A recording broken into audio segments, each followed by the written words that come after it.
Hello everyone. So last video में हमने volumes के बारे में बात किया था। वॉल्यूम्स से रिलेटेड क्या मिसकंसेप्शन है उसके बारे में बात किया था। और वॉल्यूम को प्राइस के साथ रिलेट करके हमने डिफरेंट डिफरेंट सिनेरियो डिस्कस किए थे विद एग्जांपल्स। ओके। और मैंने आपको बताया था वॉल्यूम कैसे एक्टिविटी शो करती है। मैंने एग्जांपल दिखाया था कि वॉल्यूम फ्यूचर को कैसे फोरकास्ट कर सकता है। आप वॉल्यूम देख के जान सकते हैं कि आगे कुछ यहाँ बड़ा होने वाला है या फिर कुछ कुछ बड़ी मूवमेंट आने वाली है। ओके। सो मैं आपको एक और एग्जांपल दे देता हूँ कैसे वॉल्यूम एक्टिविटी शो करता है, फ्यूचर कैसे फोरकास्ट करता है। उसके बाद मैं आपको और चीज़ें और डिटेल एनालिसिस बताऊँगा वॉल्यूम की। ओके। सो ये एग्जांपल देखिए आप, ये श्री राम पिस्टन्स का चार्ट है, वन डे चार्ट है। आप ये देखो बहुत टाइम से इसमें कोई वॉल्यूम नहीं आ रहा था, बहुत फीका फीका ये इसका मार्केट था। ओके। बहुत लो एक्टिविटी थी। आप ये देखो, फिर यहाँ धीरे धीरे वॉल्यूम्स आना शुरू होते हैं, प्राइजेस ऊपर मूव करना चालू करती। यहाँ बहुत मिनिमल वॉल्यूम्स आ रहे थे। आप देखो 6,000 7,000, फिर यहाँ तो 1-2 हज़ार आ रहे थे, फिर यहाँ से थोड़ा थोड़ा बढ़ना चालू हुआ और इस पॉइंट पे आते आते वॉल्यूम्स बहुत बढ़ गए। आप ये देखो 467.35 के यहाँ वॉल्यूम है, फिर यहाँ पे अराउंड 984.51 के वॉल्यूम है। यानी वॉल्यूम्स बहुत तेज़ी से बढ़ रहे थे, यानी यहाँ पे एक्टिविटी बहुत कुछ खतरनाक एक्टिविटी चल रही थी, है ना। यहाँ पे बहुत बड़ी बड़ी पोजीशंस बनाई जा रही थी। तो आप देखो ऐसे पता किया जाता है जब मार्केट बहुत फीका पड़ा था पहले और उसके बाद उसमें एक्टिविटी आना चालू होती है, यानी उसका मतलब है उस मार्केट में कुछ अब होने वाला है, उस स्टॉक में उस इंडेक्स में अब कुछ होने वाला है। अब देखो इसके बाद क्या हुआ, वॉल्यूम इतने बढ़े और प्राइजेस कितनी ऊपर तक गई, है ना। ये कभी 500 पे हुआ करता था, ये 2000 पे ट्रेड किया, 2000 अराउंड 2500 ज़ीरो के ट्रेड कर रहा था ये। ओके। सो अब देखो वॉल्यूम्स कितनी इंपॉर्टेंट है आपको फ्यूचर के बारे में बताने के लिए। ओके। सो ये एग्जांपल मैं दे रहा था आपको। अब हम लोग चलते हैं वॉल्यूम के बारे में थोड़ा डिटेल एनालिसिस करते हैं। सो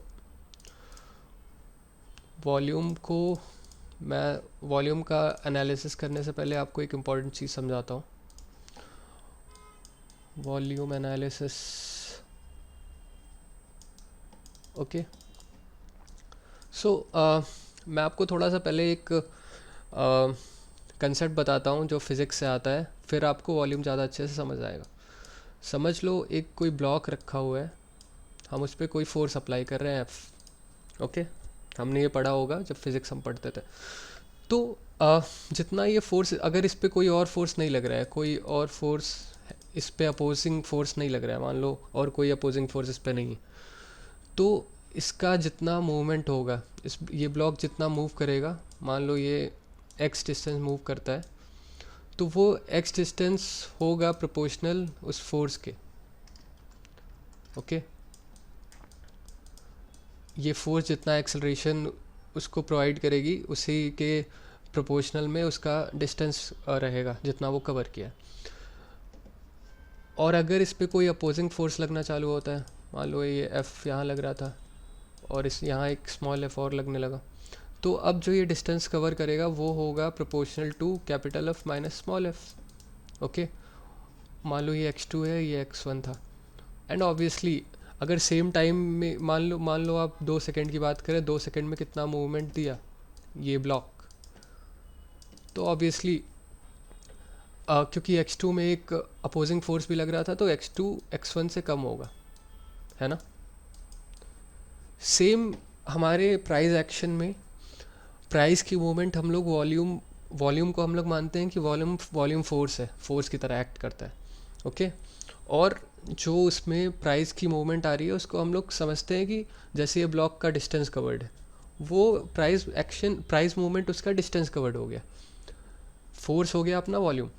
तो ये तो मैं आपको फिज़िक्स के टर्म्स में समझाया, अब मैं आपको समझाता हूँ कि अपने प्राइस और वॉल्यूम के साथ क्या रिलेवेंस निकल के आता है। ओके। सो मैं एग्जांपल लेता हूँ। मान लो यहाँ पे प्राइस ओपन हुआ, वॉल्यूम था उस समय 0, प्राइस मान लो आप 100.05 थी। और एक और सिनेरियो लेता हूँ मैं, उसमें भी प्राइस 100.05 थी और वॉल्यूम खुलता है 0 पे। अब ये ट्रेड होना चालू हुआ, मान लो बहुत एग्रेसिव बाइंग चल रही थी, ये बढ़ता चला गया और एक बुलिश कैंडल बन गया। ओके, और अपना वॉल्यूम भी बढ़ा, मान लो 500 शेयर्स का ट्रांजैक्शन हो गया, अभी इक्वल्स टू 500 बन गया, या 5000 शेयर मान लो आप। ठीक है, तो यहाँ पे एग्रेसिव बाइंग हो रही थी, कैंडल बहुत बड़ी बनी। ऑफ कोर्स मान लो इसका लेंथ है x। अब आप यहाँ देखो, यहाँ पे क्या हुआ, यहाँ भी बाइंग बाइंग बाइंग एग्रेसिव हुई, लेकिन ये कैंडल उसका हाफ बना।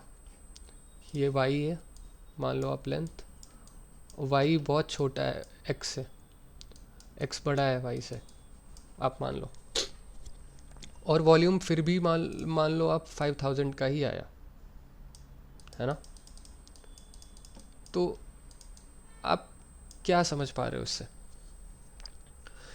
देखिए सिंपल सी बात है, अगर वॉल्यूम 5000 दोनों में आया है और एक कैंडल बड़ी बनी है, इसकी डबल बनी है लगभग, तो यानी इसमें सेलिंग, ये और बुलिश कैंडल है, तो इसमें ऊपर के लेवल से सेलिंग प्रेशर कम आ रहा था, यानी एग्रेसिव सेलिंग प्रेशर। ओके, और इस केस में तो आप ये समझ लो, यहाँ से बस एक ही फोर्स लग रहा था, जो प्रोमिनेंट फोर्स था, जो उसको सपोर्ट करता चला जा रहा था। और इस केस में एक फोर्स जो एग्रेसिव बाइंग से हो रहा था वो तो आ ही रहा था, और यहाँ पे ऊपर के लेवल से सेलर भी एग्रेसिव सेलिंग कर रहे थे। तो उसके वजह से क्या हुआ, वॉल्यूम तो सेम है, ट्रांजैक्शंस उतने ही हुए हैं, लेकिन यहाँ पे एग्रेसिव सेलर्स भी बहुत ज़्यादा है। यहाँ पे एग्रेसिव सेलर्स बहुत कम थे या नहीं थे। ओके, सो इसलिए वॉल्यूम छोटा बना है। तो इससे आप क्या समझ पा रहे हैं, आप जब भी ट्रेड लें तो आप ये सब चीज़ें देखें कि वॉल्यूम बहुत बड़ा बन रहा है लेकिन कैंडल छोटा बन रहा है, जितना नॉर्मली बनना चाहिए था। आप नॉर्मल एनालाइज करते होंगे कि नॉर्मली अगर मार्केट सही है, बुलिश डायरेक्शन में जा रहा है या बेरिश डायरेक्शन में जा रहा है, और इतने वॉल्यूम बन रहे हैं, तो उतने पे कितने बड़ी कैंडल बनती है। और आप वो दिमाग में रखें, और फिर कभी देखें कि आप अ, कोशिश कर रहे हैं कि लॉन्ग करें, लेकिन जितना नॉर्मली उस वॉल्यूम पे जितना बड़ा कैंडल बनता था उतना नहीं बन रहा है, उससे बहुत छोटा बन रहा है, तो आप समझ जाएंगे कि यहाँ नॉर्मलसी नहीं है, यहाँ पे कुछ ना कुछ यहाँ पे सेलिंग भी चल रही है ना, ऊपर के लेवल से सेलिंग आ रही है। तो आप लॉन्ग लेने में थोड़ा सा फिर कॉशियस रहेंगे कि हो सकता है थोड़ा भी ऊपर जाने के बाद ये सस्टेन ना कर पाए। ओके, तो वॉल्यूम ये बताने में मदद करता है आपकी। मैं आपको एक और एग्जांपल देता हूँ, बड़े ट्रेडर्स इसको कैसे यूज़ करते हैं। तो एक बुक है जिसका नाम है remnants of a stock operator. Okay,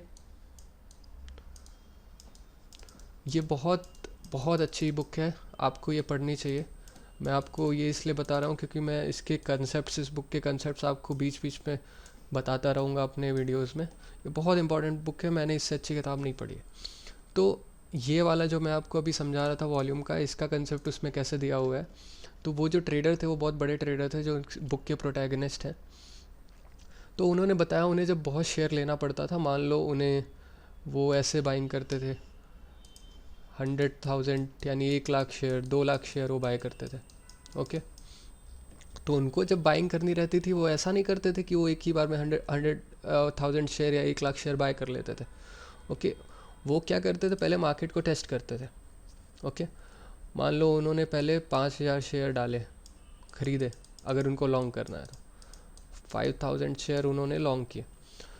तो वो पहले से एनालाइज करके रखे रहते थे कि नॉर्मल टाइम्स में जब मार्केट एक साइड में जा रहा है, जब बुलिश है, तो फिर ऐसे में इतना वॉल्यूम्स डालने पे कितना प्राइस का मूवमेंट होता है, वो सब पहले से देखे रहते थे। फिर मान लो उनको जब लॉन्ग करना है तो उन्होंने 5,000 शेयर डाला, फिर वो प्राइस चेक करते थे। उस समय चार्ट तो नहीं वो देखते थे, वो टिकर टेप्स देखते थे, लेकिन आप समझ जाओ, मैं आपको चार्ट के टर्म्स बता रहा हूँ। तो प्राइस का मूवमेंट अगर बहुत बढ़िया आता था, यानी जितना उन्होंने सोच के चला हुआ था कि इतने शेयर बाय करने पे एक ठीक ठाक प्राइस मूवमेंट आना चाहिए, अगर उतना आया फिर तो ठीक है, फिर वो अपनी बाइंग को बढ़ाते थे, बाइंग को ऐड करते थे और शेयर्स ऐड करते थे।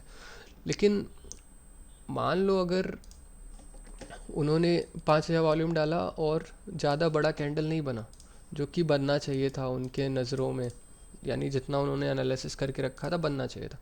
तो वो समझ जाते तो ऊपर के लेवल से कोई नेगेटिव फोर्सेस भी एक्ट कर रही हैं, ओके, जो कि ऑफ कोर्स एग्रेसिव सेलिंग। वो यहाँ से बाइंग प्रेशर डाल रहे थे लेकिन ऊपर से सेलिंग प्रेशर आ रहा है।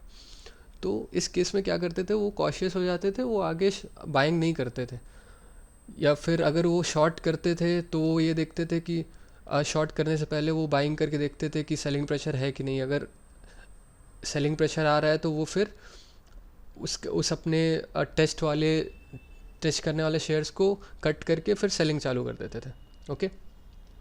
और अगर बाइंग टेस्ट वो कर रहे हैं कि लॉन्ग उनको करना है कि नहीं, बाइंग टेस्ट सक्सेसफुल हो गया, कैंडल बड़ी बन गई, उनको पता चल गया ऊपर से ज़्यादा सेलिंग प्रेशर नहीं है, तो फिर और शेयर्स बाय करना चालू करते थे। तो अब देखो बड़े बड़े ट्रेडर्स कैसे वॉल्यूम का और प्राइस का वो यूज़ करते हैं, यानी दोनों को मिला के यूज़ करते हैं। तो ये आप अपनी ट्रेडिंग में भी यूज़ कर सकते हैं। मैं आपको एग्जांपल देता हूँ आप कैसे यूज़ कर सकते हैं। मान लो आप इंट्राडे ट्रेड लेने जा रहे हो, ओके। आपको लगता है कि पोजीशन बढ़ेगी, मान लो किसी पॉइंट प्राइस लेवल पे आपको लगता है कि मुझे यहाँ से लॉन्ग करना चाहिए, यहाँ से प्राइसेस ऊपर जाएंगे। तो आप ये देखो कि आप ऐसा कोई कैंडल देखो जहाँ पे बहुत बड़ा वॉल्यूम बने, ओके। मान लो आप ये कैंडल बना, इसमें वॉल्यूम बहुत ज़्यादा आया, तो आप ये देखो कि क्या इतना वॉल्यूम उस कैंडल के लेंथ को जस्टिफाई कर रहा है, जितना बड़ा वो कैंडल बना। अगर तो बहुत बड़ा बुलिश कैंडल बन गया, जितना आप सोचते हो कि इतना बनना चाहिए था, नॉर्मल डेज में जब एक साइड मूव होता है तो इतना वॉल्यूम डाल के इतना बड़ा कैंडल बनता है, उतना बन रहा है, फिर तो ठीक है, वेल एंड गुड है, तो आप पोजीशन बढ़ा सकते हो। यानी इसमें अभी भी बाइंग प्रेशर बहुत ज़्यादा है कि लोग इन लेवल्स पे ख़रीद रहे हैं और ऊपर भी ख़रीदेंगे, पॉसिबिलिटी है। लेकिन अगर उतने वॉल्यूम में कैंडल बहुत छोटा बन रहा है, तो आप समझ जाओ यहाँ सेलिंग भी बहुत ज़्यादा चल रही है ऊपर के लेवल से, ओके। सेलिंग चल रही है बहुत ज़्यादा, तो आप थोड़ा सा कॉशियस हो जाओगे कि शायद जितना मैं सोच के चल रहा था उतनी बाइंग प्रेशर नहीं है। तो आप क्या करोगे, यहाँ पे बाई नहीं करोगे, या फिर आप वेट करोगे कि कोई शॉर्टिंग पोजीशन आपको मिल जाए, सेलिंग पोजीशन आपको मिल जाए, ओके। सो इस तरह आप भी वॉल्यूम को और कैंडल के साइज़ को यूज़ कर सकते हैं, जैसे बड़े बड़े ट्रेडर्स यूज़ करते हैं। मैं आपको एक और एग्जांपल बताता हूँ, बड़े प्लेयर्स कैसे यूज़ करते हैं इस चीज़ को, ओके। सो आप देखो, जब कोई बड़े प्लेयर को प्राइस को टेस्ट करना होता है तो वो क्या करता है, मान लो कि एक यहाँ रेजिस्टेंस था। जिनको रेजिस्टेंस नहीं पता, मैं आगे आने वाले वीडियोस में बताऊंगा। अभी के लिए समझ लो रेजिस्टेंस एक ऐसा प्राइस लेवल होता है जिससे मार्केट क्रॉस नहीं कर पा रहा था, जिसके पास जाके बार बार वो नीचे आ जा रहा था, सॉरी, है ना। तो ये रेजिस्टेंस हो गया। अब मान लो इस बारी क्या किया, वो ब्रेक करके ऊपर आ गया, ओके। यहाँ एक बुलिश कैंडल बन गई है और मार्केट ब्रेक करके ऊपर आ गया, ओके। एक दो कैंडल मान लो बन गई। तो ऐसे केस में क्या होता है, बड़े प्लेयर क्या करते हैं, वो पहले एक बार मार्केट को टेस्ट करते हैं कि क्या सच में मार्केट को पोटेंशियल है ऊपर जाने का, या ये फेक ऐसे ब्रेकआउट हुआ है इसका। तो वो क्या करेंगे, स्मॉल वॉल्यूम्स पे पहले मार्केट को नीचे लेके आएंगे, थोड़ा इसमें सेलिंग करेंगे वो, ये टेस्ट करने के लिए कि नीचे के लेवल से फोर्सेस लग रही हैं कि नहीं, बाइंग फोर्सेस। उन्होंने यहाँ से सेलिंग प्रेशर डाला, ओके। तो अब क्या होगा, अगर उन्होंने देखा कि नीचे के लेवल्स पे फोर्सेस आ रही हैं, बाइंग फोर्सेस, ओके, नीचे के लेवल से लोग बाइंग कर रहे हैं और कैंडल मान लो विक बन गया, नीचे से रेजिस्टेंस के लेवल से विक बन गया ऊपर की तरफ, है ना। तब तो उन्हें पता चल जाएगा कि यहाँ पे है बाइंग प्रेशर अभी, ओके। अगर उनके जितना वो एक्सपेक्ट कर रहे थे उतना अगर बाइंग प्रेशर आ रहा है और उनका टेस्ट सक्सेसफुल होता है, तो वो हो सकता है मार्केट को यहाँ से ऊपर ले जाएंगे, ओके। या अगर ऐसा हुआ कि वो प्राइस नीचे आता ही गया, कोई नीचे से कोई खास बाइंग प्रेशर नहीं आ रहा है, तो वो समझ जाएंगे कि मार्केट ऊपर के लेवल्स के लिए अभी तैयार नहीं है, ऊपर के लेवल्स पे डिमांड नहीं है। तो वो क्या करेंगे, फिर से प्राइस को नीचे ही ले आएंगे, फिर से जिस लेवल पे वो सपोर्ट लेने आ रहा था बार बारी, तो यहाँ पे आएंगे और कई बारी ऐसा करते रहेंगे जब तक उनको प्रॉपर टेस्ट नहीं हो, उनका सक्सेसफुल नहीं हो जाता कि यहाँ के ऊपर भी बाइंग हो सकती है, तब तक वो ऐसा करते रहेंगे बार बारी। ओके।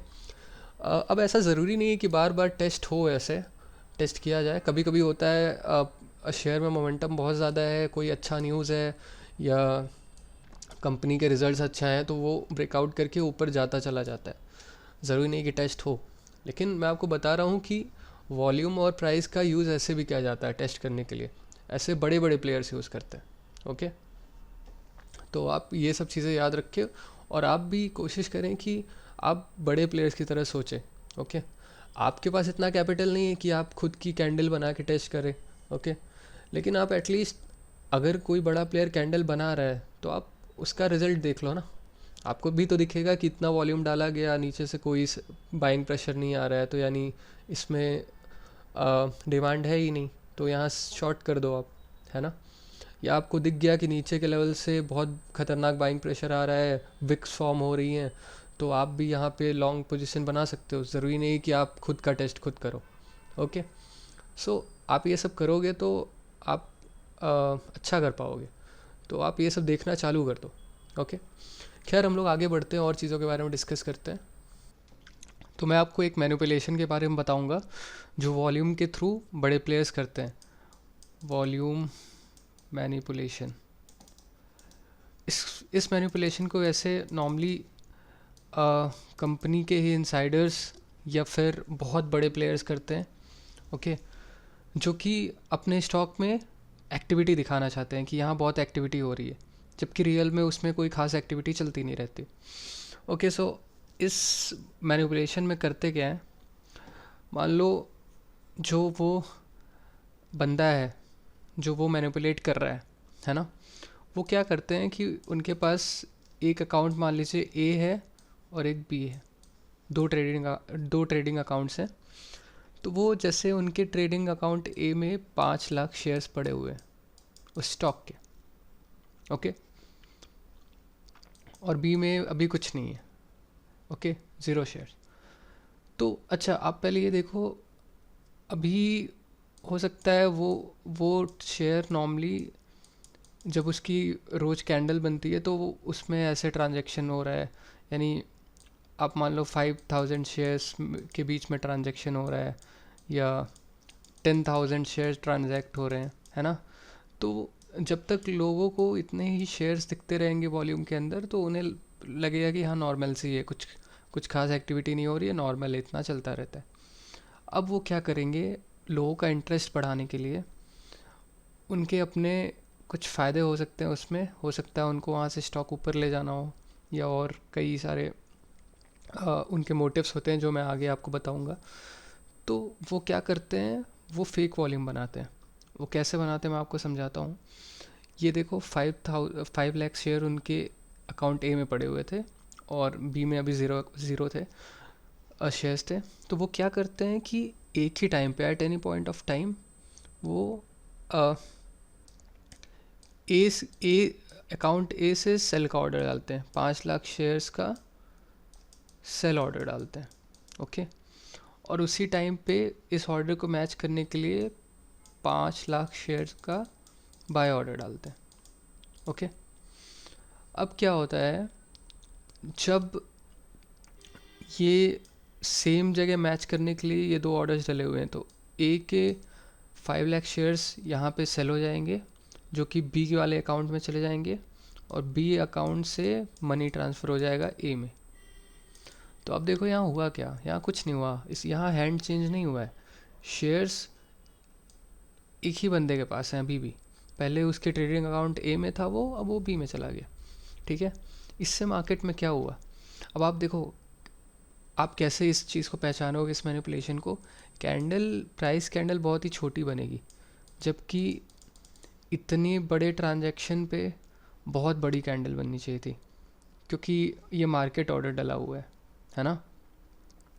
इतने बड़े मार्केट ऑर्डर पे आप सोचो, अब ऐसा तो है नहीं कि कोई बंदा 5 लाख शेयर, छोटे मोटे रिटेल इन्वेस्टर्स तो है नहीं कि लिमिट ऑर्डर लगा के रखें और 5 लाख शेयर एक बार में ख़रीद लिए, ऐसा तो होगा नहीं, है ना। तो ये मैनिपुलेशन ही है, ये खुद ही बाय और सेल कर रहे हैं। तो यहाँ क्या होगा, वैसे तो इतना जब शेयर ट्रांजैक्ट हो रहा था तो बहुत बड़ी कैंडल बननी चाहिए थी, बहुत बड़ी कैंडल बननी चाहिए थी। अगर ये बहुत लोगों में शेयर हुआ है, ये इतने शेयर बहुत लोगों में अगर बांटे गए हैं तो ओके। बहुत छोटी कैंडल बन रही है, इसका मतलब ये है कि किसी ने प्लान किया है कि 500 मैं बेच रहा हूँ, तुम 500 खरीद लो तुरंत के तुरंत, है ना। ये केस होता है।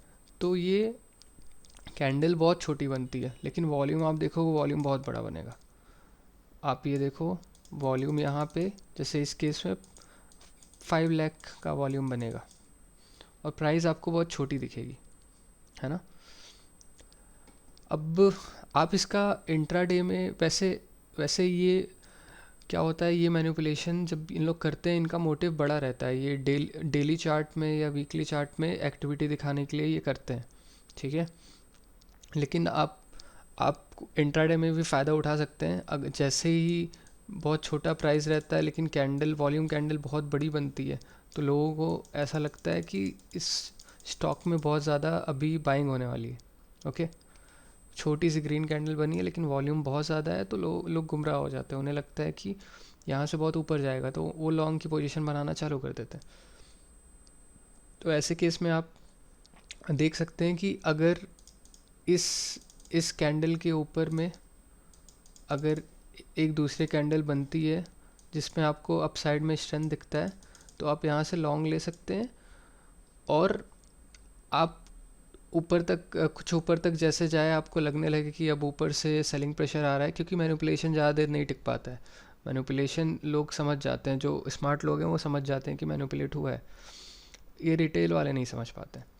तो आप वेट करो कि ऊपर से जब सेलिंग आना चालू होगी, जब स्मार्ट ट्रेडर्स निकलना चालू करेंगे, तो उसके साथ आप भी निकल जाए। मैं आपको बताता हूँ कि ये बड़े चार्ट पे क्यों ऐसा करना चाहते हैं, इसका क्या फ़ायदा मिलता है इनको। अब देखो क्या हो रहा था, मान लो 1-2 महीने से स्टॉक इनका बहुत ही कमज़ोर, बहुत ही एवरेज, कुछ खास इसमें वो दिख नहीं रहा था। यानी बहुत एवरेज वॉल्यूम्स आ रहे थे और प्राइस भी नॉर्मल ऐसे रेंज में ट्रेड हो रहा था। मान लो एक रेंज था, उसमें ट्रेड हो रहा था, ओके। अब ये क्या करेंगे, अगर इन्होंने इस रेंज के अंदर में पोजीशंस लॉन्ग बनाई होगी। मैं आपको एक एग्जांपल दे रहा हूँ, बहुत सारे सिनेरियोज हो सकते हैं, मैं एक सिनेरियो बता रहा हूँ। हो सकता है इस रेंज के अंदर में इन लोगों ने लॉन्ग की पोजीशन बना रखी थी, है ना। इतने पूरे ट्रेडिंग रेंज में ये बहुत दिन से लॉन्ग की पोजीशन अपनी बना रहे थे। अब क्या हुआ, अब लॉन्ग की पोजीशन बनाया, तो जब ये स्टॉक ऊपर जाएगा तब इनको प्रॉफिट होगा।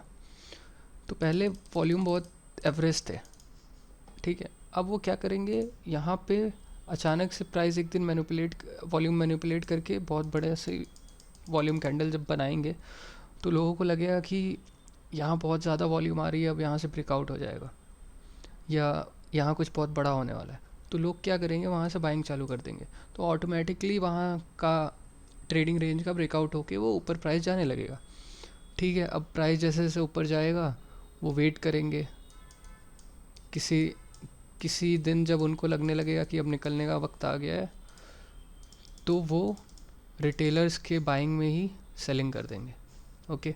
मान लो आप प्राइस इतना बढ़ गया, फिर वो इस कैंडल पे या इधर कहीं सेलिंग कर देंगे। जब रिटेलर्स बहुत ज़्यादा क्वांटिटी में बाय कर रहे होंगे तो वो सेल करके निकल जाएंगे, ठीक है।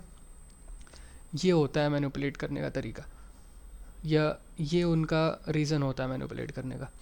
यह एक और मैं एग्जांपल आपको समझा सकता हूँ क्यों वो मैनिपुलेट कर रहे हैं। हो सकता है कि वो स्टॉक एक बहुत इम्पोर्टेंट सपोर्ट लेवल को तोड़ के नीचे जा रहा है, ओके।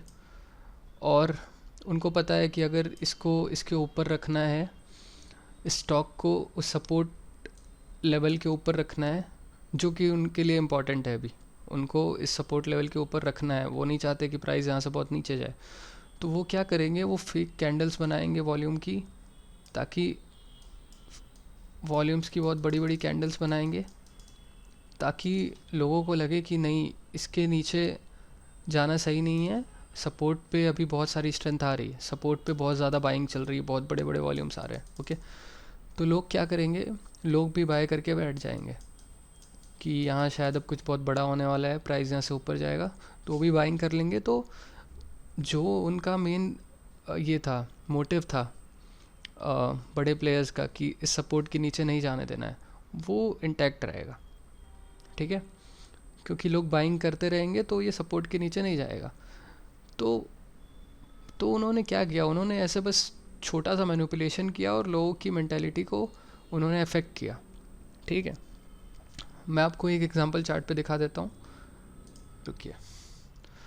ये 5 मिनट का इंट्राडे चार्ट है, आप देखो कैसे मैनिपुलेट हुआ है। आप देखो पूरा हर जगह कितना ही वॉल्यूम है, 1000 वॉल्यूम, 2000 वॉल्यूम, ऐसे ऐसे शेयर ट्रांजैक्ट होते थे। ओके, आप देखो ये कैंडल, देखो कैंडल कितनी बड़ी है, 0.11% की कैंडल है। ओके, कोई कोई कोई प्राइस बहुत ज़्यादा नहीं बढ़ा है, ये देखो सारे कैंडल जितने थे उतना ही ये भी है लगभग। और इसका वॉल्यूम आप चेक करो, इसका वॉल्यूम है 2420.48 के, यानी 2.5 लाख के आसपास इसका वॉल्यूम है। ओके, तो ये मैनिपुलेशन ही था, ये 1 डे चार्ट को मैनिपुलेट करने के लिए बनाया गया है।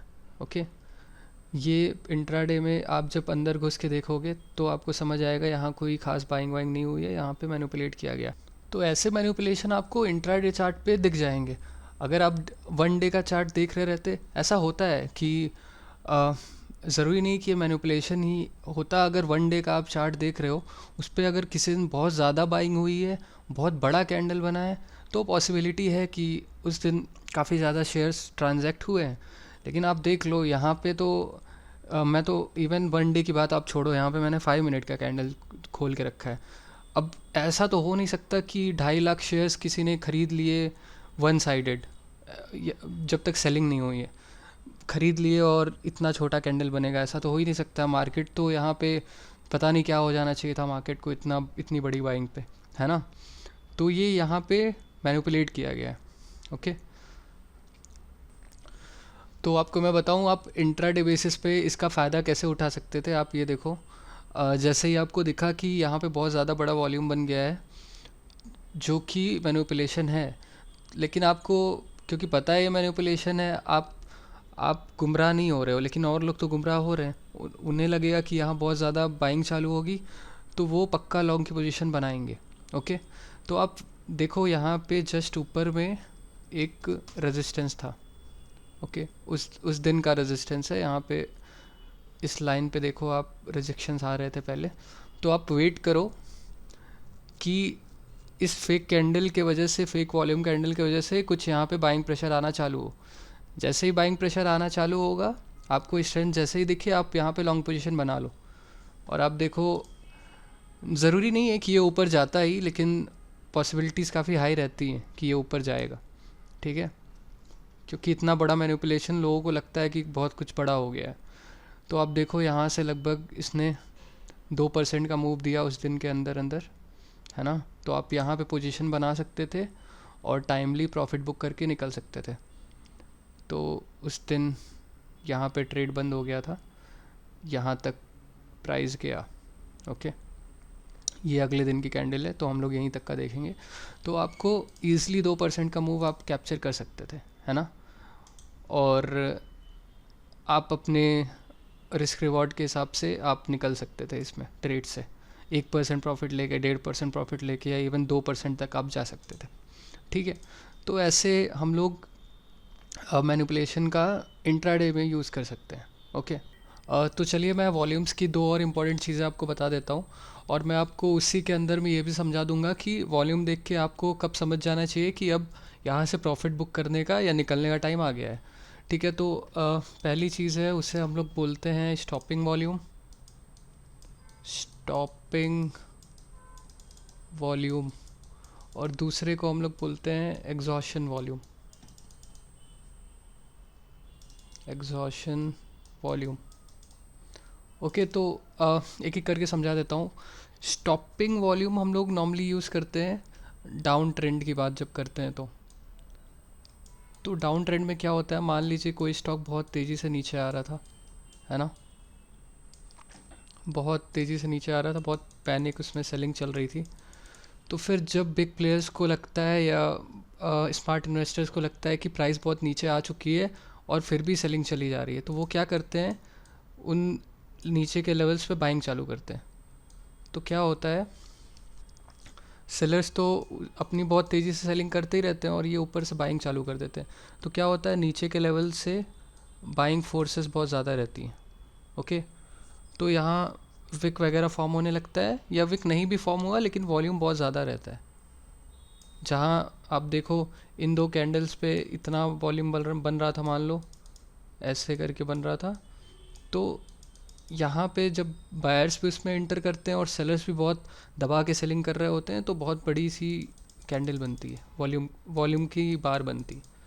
ओके, वॉल्यूम इज़ हाई, तो इसे हम लोग बोलते हैं स्टॉपिंग वॉल्यूम। स्टॉपिंग वॉल्यूम इसलिए बोलते हैं कि हम लोग किसी बहुत तेज़ी से घटते ट्रेंड को स्टॉप करने के लिए जो फोर्स लगा रहे हैं, बाइंग का बहुत ख़तरनाक फोर्स लगा रहे हैं स्टॉप करने के लिए, इसलिए हम लोग इसको स्टॉपिंग वॉल्यूम बोलते हैं। ओके, अब एग्जॉशन वॉल्यूम क्या है मैं आपको समझा देता हूँ।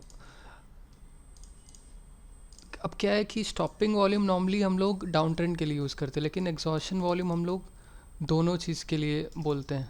Exhaustion volume is for both for down trend as well as up trend. Up trend के लिए भी होता है और डाउन ट्रेंड के लिए भी होता है। अप ट्रेंड के लिए कैसे होता है, आप देखो, मान लो बहुत बहुत तेज़ी से बाइंग चल रही थी, प्राइस बहुत तेज़ी से स्टॉक का ऊपर भाग रहा था। ओके, तो क्या होता है, नॉर्मल रिटेल इन्वेस्टर्स पहले तो ख़रीदते नहीं हैं, वो बेचारे वेट करते हैं कि पता नहीं है इसे प्राइस गिरने तो नहीं लगेगा, और वो बहुत टॉप के लेवल पे जब प्राइस बहुत बढ़ जाती है तब वो ख़रीदना चालू करते हैं आउट ऑफ फोमो, कि बहुत बहुत प्रॉफिट मिस हो गया, अभी तो स्टॉक यहाँ से और ऊपर जाएगा, हमें अब ख़रीद लेना चाहिए। और स्मार्ट इन्वेस्टर्स और बिग प्लेयर्स को पता है कि हमें उसी टाइम पे निकलना है।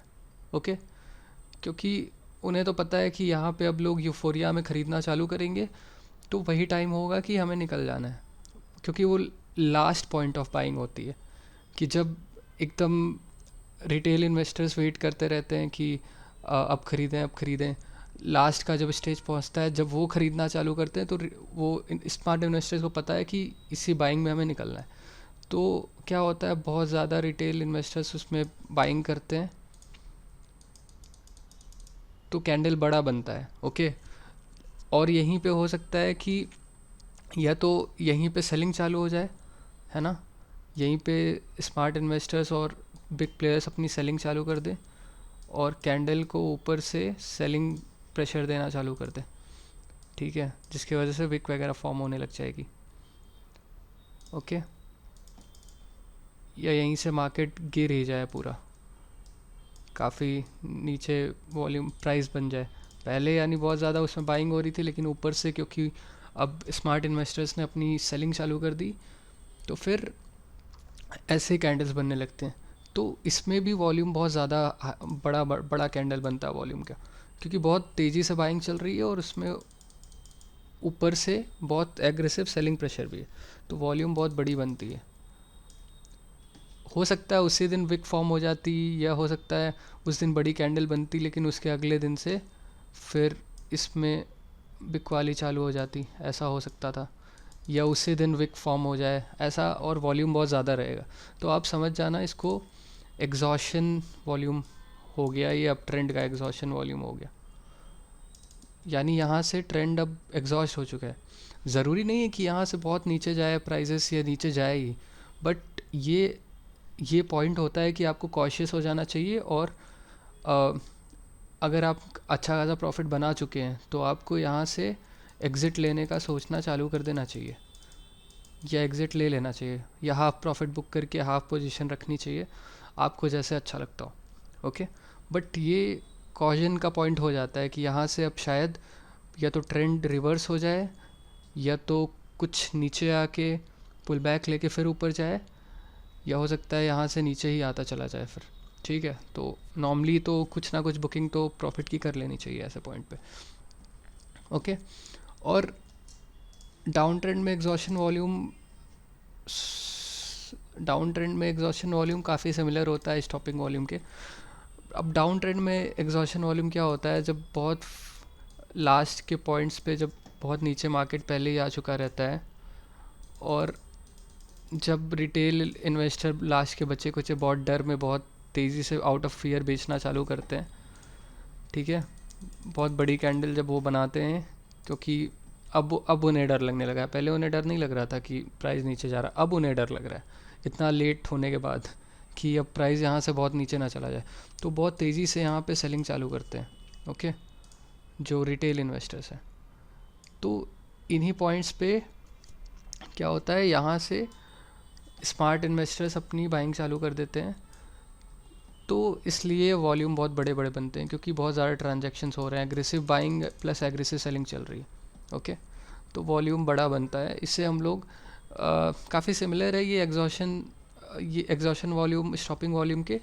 अब चलिए मैं आपको एक एक एग्जांपल दिखा देता हूँ स्टॉपिंग वॉल्यूम का और एग्जॉशन वॉल्यूम का। तो स्टॉपिंग वॉल्यूम में आप देखो, यहाँ पे बहुत तेज़ी से ये मार्केट गिर रहा था। इस शेयर का, अदानी का शेयर है, जब यहाँ पे हिंडनबर्ग की न्यूज़ आई थी। आप देखो बहुत तेज़ी से एग्रेसिव सेलिंग चल रही थी, बहुत पैनिक सेलिंग हो रहा था।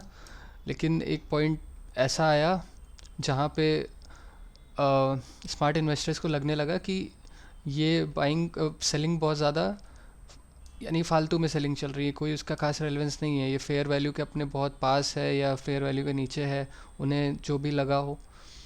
तो उन्होंने यहाँ पे बहुत तेज़ी से ख़रीदना चालू किया। ओके, क्योंकि ये स्टॉक फ्यूचर्स एंड ऑप्शंस में भी है, तो हो सकता है यहाँ पे शॉर्ट कवरिंग भी बहुत तेज़ी से चल रही हो। उस वजह से यहाँ पे सेलिंग भी बहुत तेज़ चल रही है, जो रिटेल इन्वेस्टर्स है वो बहुत तेज़ी से सेल कर रहे हैं, और स्मार्ट इन्वेस्टर्स और बिग प्लेयर्स यहाँ पे बहुत तेज़ी से एंट्री ले रहे हैं या अपनी शॉर्ट्स को कवर कर रहे हैं।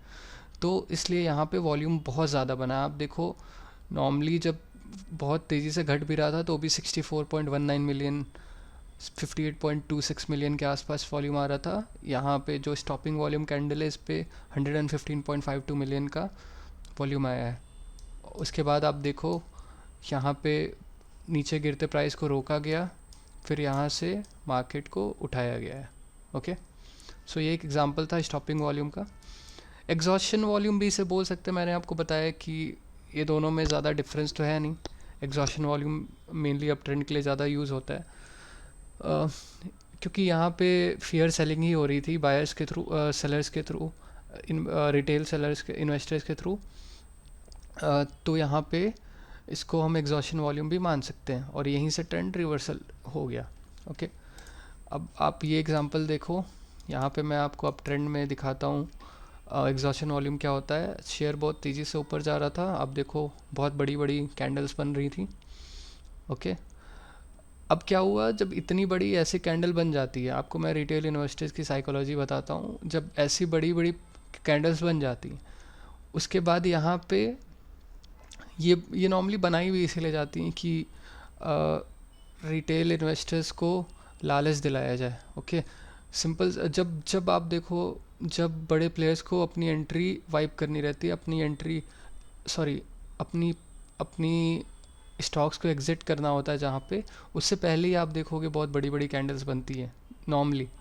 ओके, तो यहाँ पे क्या होता है, इतनी बड़ी कैंडल देख के, 12% की कैंडल देख के, अब रिटेल इन्वेस्टर्स को लालच आएगा कि यार बहुत यहाँ इतना बढ़ गया, अब यहाँ से बहुत ऊपर और जाएगा, तो वो यहाँ पे बाइंग चालू करते हैं। ये चीज़ बिग प्लेयर्स का फ़ायदा उठाते हैं, और ऐसे ही पॉइंट्स पे वो रिटेलर्स की बहुत हैवी बाइंग पे सेलिंग अपनी चालू कर देते हैं। आप देखो यहाँ से इन्होंने सेल किया, और नॉर्मली आपको मैं बताऊँ, एग्जॉशन वॉल्यूम और स्टॉपिंग वॉल्यूम दोनों नॉर्मली इम्पॉर्टेंट लेवल्स पे ही होते हैं। जैसे ये आप देखो, यहाँ पे रेजिस्टेंस का एक लेवल है, ये पूरा जोन है, यहाँ से लेके यहाँ तक ये पूरा सेलिंग जोन है। ओके, यहाँ पे सेलिंग हुई है पहले भी, तो ऐसे ही लेवल्स पे एग्जॉशन वॉल्यूम आता है क्योंकि यहाँ पे सेलिंग बहुत तेज़ी से होती है, और नीचे में जब शॉपिंग वॉल्यूम के केस में वहाँ सपोर्ट पे बाइंग बहुत तेज़ी से होती है। तो ऐसे ही रीजंस पे नॉर्मली ये वॉल्यूम्स आते हैं। तो यहाँ पे क्या हुआ, बिग प्लेयर्स अपनी एग्जिट करके निकल जाते हैं और रिटेल इन्वेस्टर्स अभी भी फंसे रहते हैं। अब जब यहाँ से प्राइस नीचे आने लगेगा तो अब उनको ये टेंशन है कि मैं तो अब लॉस में जा रहा हूँ, वेट करता हूँ थोड़ा सा प्रॉफिट आ जाए निकल जाऊँगा।